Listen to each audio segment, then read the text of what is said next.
Okay, today we are starting new chapters, Mangoes Round the Year, chapter number 4. As we can see, first the chapter begins with three children who are discussing their lunches that they have bought in school. One is Neetu, the other one is Aman and Preeti. Once they open their lunch boxes, they find that Neetu's potato sabzi has got spoiled. Then Preeti stops Neetu from eating that potato sabzi, and Aman is the one who finds out that the potato sabzi that Neetu has bought, that has got spoiled. So basing on this situation, there are three questions given which we are to discuss. Let's go with the first question. The first question is, how did Aman know that the potato sabzi had got spoiled? So first of all, what happened? They opened their lunch box. After the lunch box was opened, Aman, without even tasting the lunch of Neetu, he could easily make out that the potato sabzi had got spoiled. So there are some factors which helps us to know if a sabzi is, whether it is eatable or whether it's not eatable.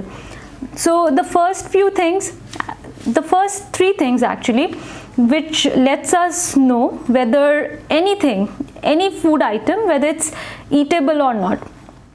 So that those three things are sight,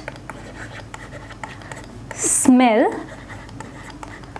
and texture. First of all, why sight? That is, by looking at any sabzi, you will come to know whether the sabzi is fresh enough or not, because when a sabzi is freshly cooked, it gives a very positive look. The color is also bright, it looks fresh. Also the smell, the aroma is also very good, and the texture is also fresh, as it happens in case of freshly cooked food. But once the sabzi is rotten, once the sabzi has got spoiled, obviously it will not look as fresh as a freshly cooked sabzi. Even the smell will be foul. It won't be as fresh as the freshly cooked one. And the texture will be a little slimy. Slimy means a little bit gluey type. So this way we can make out whether food is eatable or it is not eatable. Then the second question, have you ever seen some food that has got spoiled? How did you know that it was spoiled? Yes, we have seen several times when food got spoiled, because suppose if in case at night the food was not refrigerated, or if it was not boiled again and again, then the food, many times it got spoiled. So how did we come to know? Obviously by these three things we came to know that the food got spoiled: by sight, by smell and by the texture. Because once we got foul smell coming out from the food, we understood that the food is no more fresh, it is not smelling fresh anymore. Sight, because it didn't give a very good color, it didn't give a fresh color. Texture, I already told you, it will be a little slimy, means it will be a little gluey. So that way we can make out whether the food went wrong or it was okay.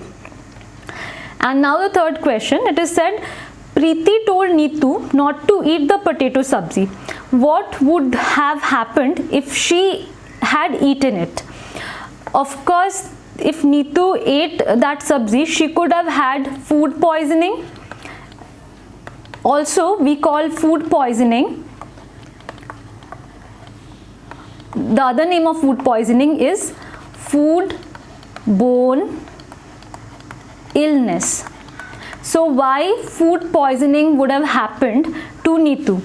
Why food poisoning would have happened? Because when food is not fresh anymore, because something has entered in the food because of which the food is not eatable, and obviously it can cause harm to us.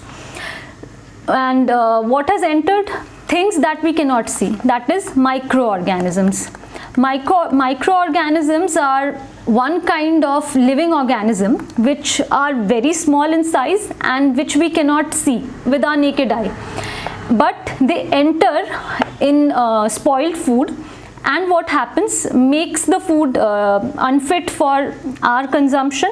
And once we eat that microorganism, we suffer from food poisoning or food borne illness. Okay, so now what are these microorganisms? Microorganisms means we know the examples: bacteria, or it can be fungi or viruses. So these small organisms can come and attack our food and we can suffer from illness. Now once we suffer from food poisoning, okay, also we can say that once these microorganisms they enter our food, what has happened with our food?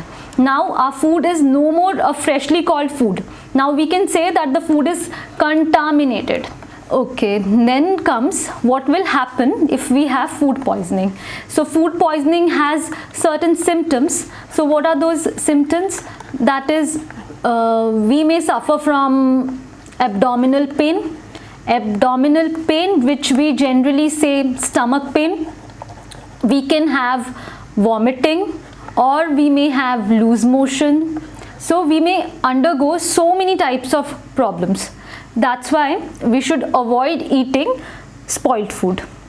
Also, there's a note given over here for a teacher's note. If you go through, it is written that let children give examples of food spoilage based on their own experiences. It is important to explain the difference between food spoilage and wastage of food. Difference between wastage of food and spoilage of food. Wastage of food is something that we do willingly or which we do knowingly. When extra amount of food is there, means when we cook extra, at that point of time when no one is there to eat, we generally throw them. So that we do willingly, and we should stop wasting food, because we know already so many people in our country, they suffer from starvation. Spoilage is not in our control, but to an extent we should try avoiding spoilage also. That is by storing food at proper temperature, by refrigerating food at proper time, or by boiling food also. So this is not in our control. On the other hand, wastage is in our control. If we wish not to waste food, we can do that. And also we should be very alert in case of spoilage also. So the things that I had to teach you today up to this much, and we'll continue the other day with the next topics.